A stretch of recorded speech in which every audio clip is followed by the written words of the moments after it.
Olá, sejam todos muito bem-vindos a esse vídeo aqui no nosso canal. E deixa eu te fazer uma pergunta. Você tem sentido cansaço físico? Tua imunidade está mais fraca? Você tem gripado com certa frequência? Tem adoecido? Tem aparecido abscessos? Tua imunidade está baixa? Tuas unhas estão mais quebradiças? Teu cabelo está mais quebradiço também? Você sente que as unhas estão fracas? Você está perdendo o volume e o brilho do cabelo? Você precisa assistir esse vídeo. Saiba que tudo isso pode ser sintoma de desequilíbrio entre o zinco e o cobre. E esse vídeo foi um pedido de uma seguidora nossa, a Ana Paula Botino. Ana Paula, beijo pra você e obrigado pela contribuição.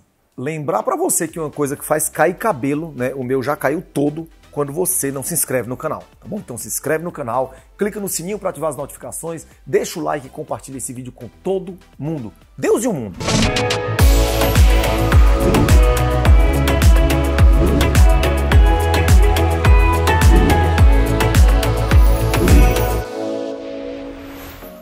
Bom, então hoje a gente vai falar sobre zinco e cobre. As pessoas pensam que melhoram a saúde como um todo se tomar uma cápsula de zinco, tomar uma cápsula de cobre, e aí sai tomando sem saber a dose, sem saber se deve ou não tomar. Às vezes a pessoa tem até excesso e sai tomando uma coisa que não precisa. Mas você primeiramente precisa saber para que serve o zinco, para que serve o cobre, quais os sintomas de uma deficiência de zinco e da deficiência de cobre. Então vamos falar um pouquinho do cobre. O cobre é um elemento que é encontrado em baixa concentração no nosso organismo. Ele atua na formação de algumas células sanguíneas, de alguns hormônios, de enzimas, de antioxidantes, na síntese de neurotransmissores, ou seja, neurohormônios que transmitem um impulso elétrico no cérebro. Eles ajudam na formação da bainha de mielina, que é aquela camada de gordura que protege os nervos, e ele regula até a expressão dos nossos genes, é isso mesmo. O cobre ainda ajuda a regular a quantidade de ferro no nosso organismo e ajuda também na formação do tecido conjuntivo, ou seja, o tecido que forma a estrutura do teu corpo. Mas quais são os benefícios de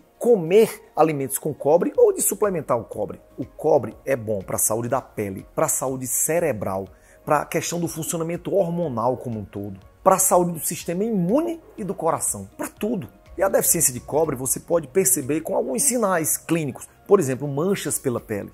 Outro sinal no exame laboratorial é uma queda dos glóbulos brancos, dos leucócitos. E você, infelizmente, também pode apresentar osteoporose por uma deficiência crônica de cobre. Já te falaram sobre isso? Pois é, ninguém fala. E outras doenças neurodegenerativas, como Alzheimer e Parkinson, têm relação com a deficiência de cobre. E ainda problemas na tireoide. Então é muita coisa. O cobre participa de forma indireta na formação de colágeno e elastina. Então, se você quer ficar com a pelezinha firme, quer despencar de uma forma mais lenta no teu envelhecimento, você precisa consumir o cobre. E para saber se você está com deficiência de cobre, não espere, claro, os sinais aparecerem. Você pode conversar com o seu médico para ele pedir alguma dosagem. Pode dosar na urina, pode dosar também no teu sangue. Ele vai dizer qual o exame certo para dosar o teu cobre. Mas eu sei que você agora deve estar se perguntando, Dayan, quais são as fontes de cobre na alimentação? Porque eu não posso suplementar agora, eu não tenho um médico que me oriente agora. Quais os alimentos contêm cobre? Anota aí: cacau, chocolate amargo, lentilha, amendoim, aveia, de preferência sem glúten, brócolis, castanha do Pará, cogumelo, carne bovina, na ervilha, no caranguejo, no ovo de galinha tem tudo. No rabanete, nas favas, e você que pensava que fava só servia para aumentar a quantidade de peido.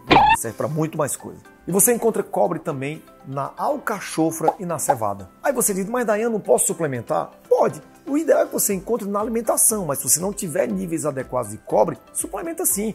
Lembrando, com a orientação de um nutricionista ou de um médico. A indicação da suplementação com cobre geralmente é quando a pessoa não consegue ingerir as quantidades adequadas na alimentação. Isso costuma acontecer com mais frequência em alguns veganos. Existe muita gente que decide ser vegano, mas não estuda para isso. E sai comendo tudo que é porcaria para não comer carne. Então dessa forma não funciona. Então a gente vê realmente alguns veganos com deficiência de cobre. O problema é que na natureza tudo é equilíbrio. E a gente tem que ter cuidado também com o excesso de cobre. O excesso de cobre pode causar náusea, dor abdominal, alguns danos severos ao fígado e aos rins. O excesso de cobre no corpo também pode prejudicar a tua saúde. Você pode ter dor abdominal, náuseas, pode prejudicar o teu fígado, os teus rins, pode causar náusea, diarreia e até insuficiência renal e coma. Bom, a gente já entendeu um pouco sobre o cobre, mas e o zinco? Essa duplazinha anda sempre junto, por quê? Bom, primeiramente vamos falar do zinco. O zinco é a substância essencial para a imunidade.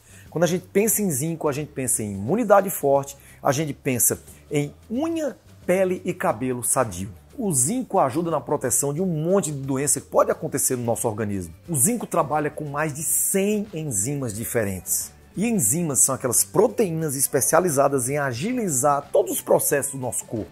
E elas agilizam o processo de imunidade. Lembre-se que a imunidade são as nossas defesas. Quando você tem zinco numa boa quantidade, você reage mais rapidamente ao invasor, que pode ser uma bactéria, pode ser um vírus, pode ser qualquer tipo de coisa que venha agredir o teu corpo. Segundo a Organização Mundial de Saúde, a deficiência de zinco está ligada a muitos tipos de morte ao redor do mundo. Tudo isso porque esse mineral tem uma ligação muito forte com a imunidade. Eu queria que você entendesse que a imunidade é como se fosse a guarda do nosso castelo. Imagine que o teu corpo é o teu castelo onde você habita. Para isso a gente precisa ter defesas, cavalaria, um fosso cheio de jacaré, para que os invasores não entrem. Então, se a gente não tem esse sistema de defesa, você pode ter a preciosidade que tiver dentro do teu castelo que vai ser atacado. E outra coisa que é muito comum você encontrar em pessoas com deficiência de zinco são feridas que não cicatrizam. E até mesmo no pós-operatório de cirurgia. Eu, por exemplo, quando operava varizes ou cirurgia vascular, fazia grandes cortes, eu já prescrevia no pré-operatório, em torno de 15 dias antes, zinco e cobre. Essa duplazinha que ajuda em tudo isso. Mas existem outros sinais clínicos que podem mostrar que você pode estar com deficiência de zinco.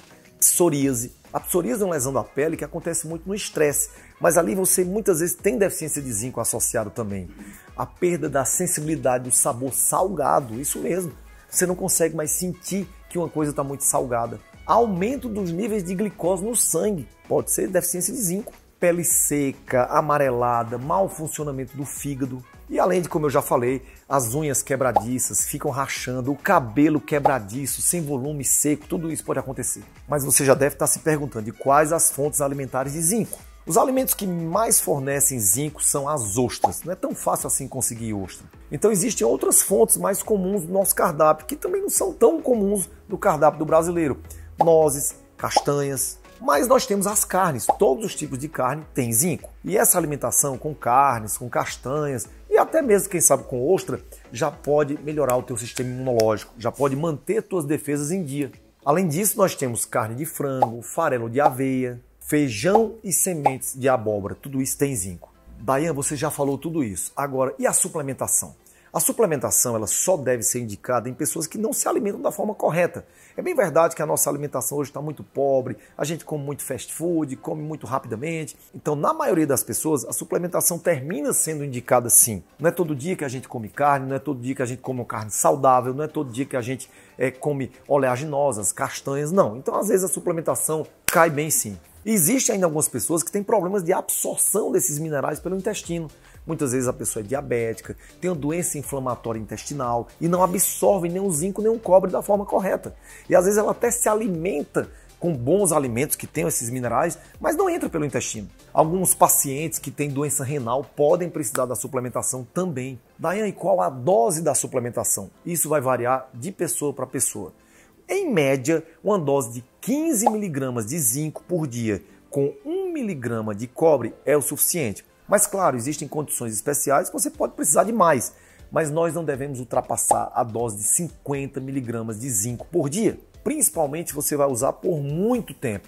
Vi muita gente agora na pandemia usando o zinco numa dose mais elevada, mas essas pessoas não usavam por muitas semanas, tem que dar uma parada. Se você faz suplementação com zinco, você tem que saber quais os sinais de que você está com a superdosagem. Está usando o zinco, começou a ter sonolência, cansaço, fadiga, enjoo, náusea, vômito, uma coisa mais frequente, você pode estar com a superdosagem. Mas e qual a relação entre o zinco e o cobre? Por que você falou desses dois? Cobre e zinco não funcionam juntos. Eles são meio que brigadinhos. Eles, na verdade, brigam pelo amor do intestino. Eles brigam para serem absorvidos pelo intestino. Quando um é absorvido, o outro não é tanto. Então, se o organismo tiver com muito zinco, o cobre fica escanteado, ele perde um pouquinho do espaço. E aí, se você usa zinco demais, você pode ter deficiência de cobre. Por isso que quando você prescreve zinco, você tem que prescrever cobre também. Por isso que a melhor maneira de equilibrar o organismo é através da alimentação, porque Papai do Céu já fez tudo perfeito para você receber tudo em equilíbrio. Lembrando também que o excesso de vitamina C, muita gente suplementa, pode diminuir a quantidade de cobre no organismo. Então ficar atento a isso. Quem usa vitamina C deve também ter que suplementar cobre. Outro tipo de medicamento que pode diminuir a absorção de cobre e baixar teus níveis de cobre no organismo são os antiácidos. Para quem tem azia, gastrite, então aqueles antiácidos, aquele leitinho, aquele produto que você usa para poder diminuir a queimação no estômago, pode atrapalhar também a tua absorção de cobre. É muito importante que você veja esse vídeo e pense, será que eu tenho sinais de que eu tenho deficiência de zinco e cobre? Será que eu sinto alguma coisa na pele? Minhas unhas estão quebradiças? Será que o meu cabelo está quebradiço? Será que a minha imunidade está baixa? Geralmente os sinais maiores são da deficiência de zinco, porque vem para a pele. Então, suspeitou, vai ao médico, ao nutricionista, faz os exames de sangue, vê as tuas dosagens e aí você começa a pensar na suplementação. Mas já vai comendo os alimentos que eu falei, que são ricos em zinco e em cobre, que você já vai tendo uma grande ajuda. Agora eu queria saber de você. Você tem algum sinal de que pode ter uma deficiência de zinco ou de cobre? Escreva aqui nos comentários. E não se esquece de viver a vida com saúde, com paixão e com Deus no coração. Tchau, gente!